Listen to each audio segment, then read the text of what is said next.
안녕하세요. 저는 30대 후반 남자입니다. 지방 대기업에 다니고 있으며 현재 연봉은 7천 정도로 생활에는 크게 부족하지도 않은 생활을 하고 있습니다.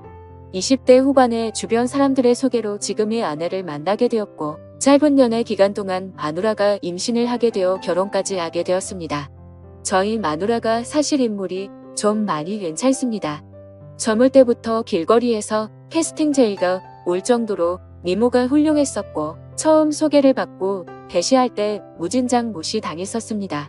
그나마 제가 직업이 괜찮아서 연애까지 이어졌었던 게 아닐까 생각을 하고 있습니다. 결국에는 승부욕이 발동되어서 노예가 따로 없다 싶을 정도로 매일같이 정성스럽게 연락하고 선물하고 또 만나게 되면 수십만 원짜리 밥을 사주고 그렇게 미친 듯이 끝까지 매달려서 저는 지금의 아내와 연애를 시작하게 되었습니다. 그렇게 연애를 하고 몇 개월도 지나지 않아 관계를 가지던 중 피임에 실패를 하게 되었고 저는 결혼을 마음먹었기에 화가 난 아내를 겨우 설득시켜서 임신 4에서 5개월 차에 결혼을 하게 되었습니다. 생각은 했지만 결혼 이후에 부부관계가 참 순탄치가 않았습니다. 나 때문에 자기 인생을 망쳤다며 매일같이 저를 가만히 두지를 않았습니다. 가끔씩은 술을 마시고 폭력도 행사했습니다. 여자가 때린다고 얼마나 아프겠냐마는 그래도 저는 자존감이 너무 낮아졌습니다. 그래서 그렇게 아내가 화를 내고 짜증을 부리는 때이며 잠시 풀어줄 수 있는 방법이 비싸고 좋은 곳에서 분위기 좋은 외식이나 선물을 해주는 것이었습니다. 그렇게 하면 잠시는 풀렸는데 그게 또 오래가지는 못했습니다. 그렇게 저는 호구 같은 생활을 이어나가고 있었고 결혼을 한 뒤 아이를 낳고 나서부터는 아내와의 잠자리가 소홀해지기 시작했습니다. 아내는 이런저런 이유를 대더라고요. 아이 때문에 못한다. 살 빼오면 해준다. 피임 안 하면 안 된다. 결국 저는 결혼을 하고 나서 아내와의 관계를 이런저런 이유로 하지 못했습니다. 그래서 아내와 대화를 나누었고 고민 끝에 피임 기구를 시술했습니다. 하지만 그렇게까지 했음에도 아내는 관계를 거부했습니다. 진짜 결혼 이후에 1년에 겨우 한두 번 할까 말까였습니다. 혼자서 해결하는 것도 하루 이틀이지. 제가 이렇게 무시받고 천대받으려고 결혼을 했나 싶고 스스로가 한심하기도 했습니다. 그렇다고 저는 아내를 두고 바람을 필 생각은 전혀 하지를 않았습니다. 어린 시절 부모가 이혼하시고 병든 아버지를 봉양하며 홀연단신 고아처럼 살면서 가족이나 가정에 대한 소중함을 누구보다도 잘 알고 절실했었기에 저는 그럴 수가 없었습니다. 그리고 여자 나오는 술집에 2차도 안 갔습니다. 결코 저는 단 한 번도 한눈 팔지 않았습니다. 그렇게 저는 집과 회사를 왔다 갔다 하며 기계 같은 삶을 반복하며 살았습니다. 그러던 어느 날 아내가 대뜸 차가 나약했다며 차를 바꿔 달라는 겁니다. 그래서 아직 더 탈 수 있을 거 갖고 집에서 살림하면서 지내는데 좋은 차가 필요 있냐며 다음에 차를 바꾸는 게 어떻겠냐고 이야기를 했습니다. 그랬더니 이런저런 트집을 잡으면서 아주 그냥 마음 먹고 그러는지 몇 날 며칠을 저를 못 살게 하는 겁니다. 그렇게 며칠이 지났고 남자들에게도 뭔가의 촉이라고 할까요? 냉랭한 기류가 흐를 때 갑자기 쎄한 느낌이 들었습니다. 저는 뭔가 찜찜한 마음에 아내의 휴대폰을 몰래 훔쳐보게 되었습니다. 휴대폰에는 낯선 남자와 나눈 대화가 있었습니다. 정말 그걸 보는 순간 피가 역류하는 기분이 들더군요. 나에게는 전혀 해주지 않았던 말들, 그 다정한 말들, 남편이 들어야 했던 말들을 다른 남자와 나누고 있었습니다. 그래서 거실 밖으로 나와 일단 마음을 가다듬고 아내에게 물어봤습니다. 내가 아내의 휴대폰을 들이밀면서 이 남자 누구냐고 물었습니다. 처음에는 발뺌을 하려고 하는지 횡설수설하다가 증거를 들이대고 있으니 그냥 만나는 남자라고 자백을 했습니다. 정말 그 말을 듣는 순간 망치로 머리를 맞은 기분이 들었고 손이 덜덜 떨리더라고요. 제가 다시 물었습니다. 그러니까 그게 누구냐고. 그러자 아내는 저의 절친인 친구의 이름을 말하더군요. 정말 믿어지지 않았고 도저히 현실인지 꿈인지 구분이 안 갈 정도로 큰 충격을 받게 되었습니다. 그래서 지금 내 친구와 바람핀 거 맞냐? 잠자리까지 가진 거 맞냐고 하니까 잠시의 정적이 흐른 뒤에 맞다고 말을 하더라고요. 어떻게 이런 상황이 만들어진 거냐고 물어보니 제 친구와 아내는 평소 사소한 연락을 주고받았고 처음에는 별다른 감정이 없었고 식사나 하려고 만났는데 제 친구의 제안으로 그날 함께 술을 마셨고 사고를 쳐버렸다고 말하더군요. 저는 그 당당한 모습에 너무 미친 듯이 화가 났고 결혼 후 처음으로 아내에게 욕을 퍼부었습니다. 그리고 주방에 있던 가위를 들고 머리카락을 다 자르려고 하다가 몇 가닥 잘리는 거 보고서 그 순간만큼은 이건 아니다 싶어서 그만두었습니다. 저도 저를 통제할 수 없을 지경이었습니다. 아내와 친구에게 배신당한 저는 너무나 분하고 억울하고 울었습니다. 집과 회사를 반복하며 힘들게 가정을 위해서 살았던 내가 정말 분했습니다. 집사람한테 욕을 하고 결혼 후 처음으로 집안에 있는 물건도 부셨습니다. 제 친구였던 그 더러운 놈에게 전화해서 다짜고짜 욕을 했더니 알게 됐냐며 미안하다고 말하더니 전화를 끊고 휴대폰을 끄더군요. 저는 너무 화가 나서 아내 보고 얘 보라고 이렇게 전화 끊고 잠수 타버리는 놈이라고 그 더러운 자식을 만나러 가자고 앞장서라고 했습니다. 이런 놈이 마음에 들면 같이 가서 이야기하고 당장 이혼하자고 했습니다. 그랬더니 집사람은 결혼 후 처음으로 저한테 미안하다라는 말을 합니다.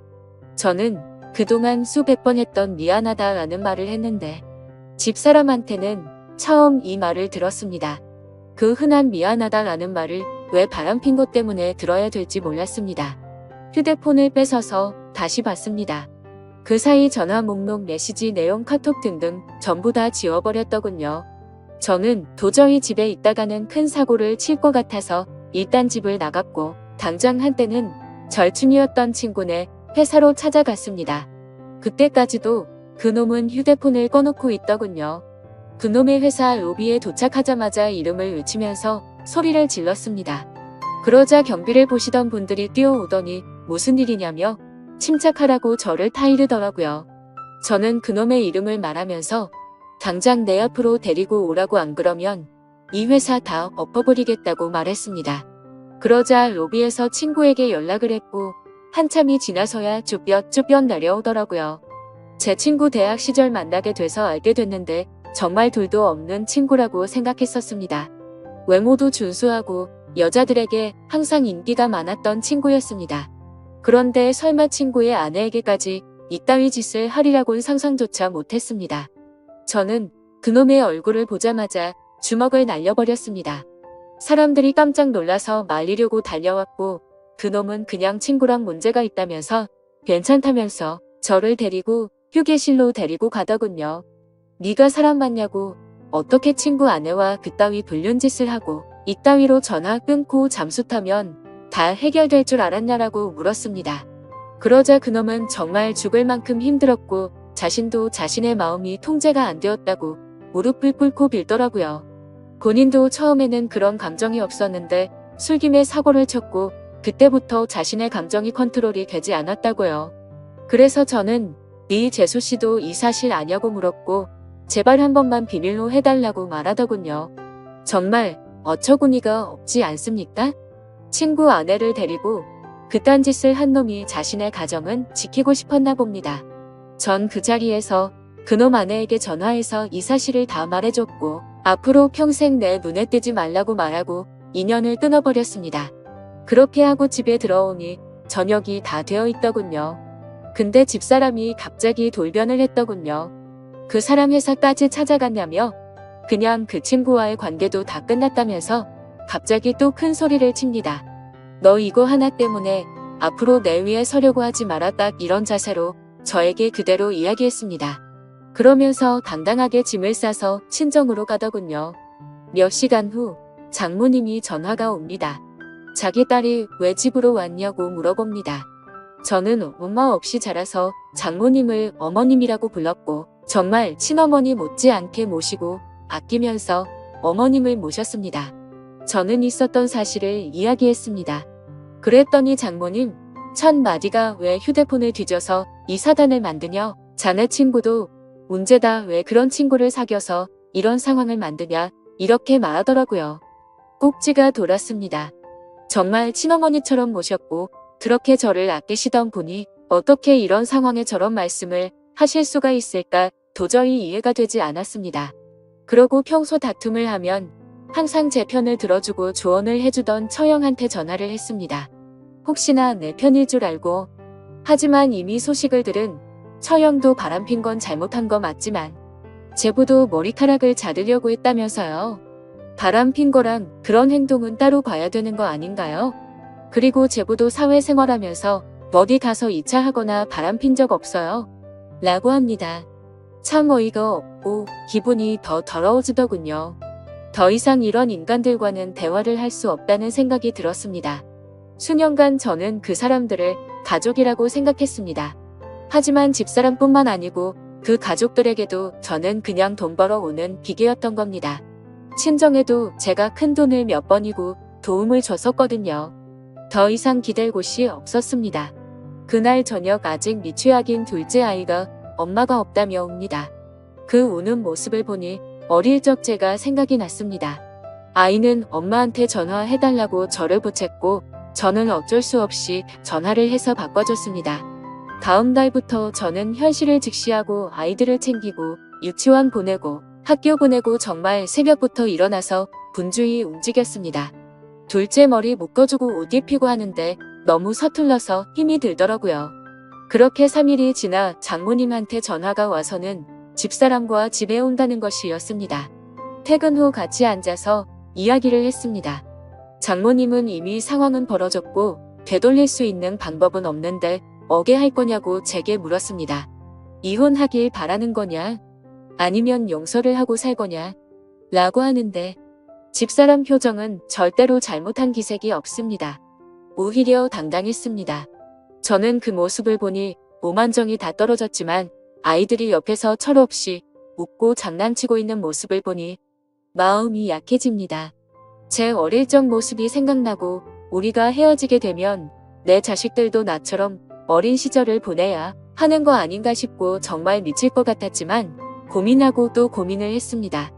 저는 한참의 고민을 하고 나서 집사람에게 각서를 쓰자고 했습니다.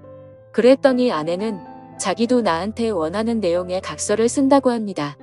그래서 내가 원하는 내용을 일단 적었습니다. 가정에 충실할 것이며 절대 외도를 하지 않는다는 내용과 추후 외도 발각 시 위자료 지급과 즉각 이혼이었습니다. 집사람도 나에게 원하는 걸 적었습니다. 양말, 팬티 뒤집어 놓지 않기, 옷빨래통에 넣기, 상대방 무시하지 않기 등이었습니다.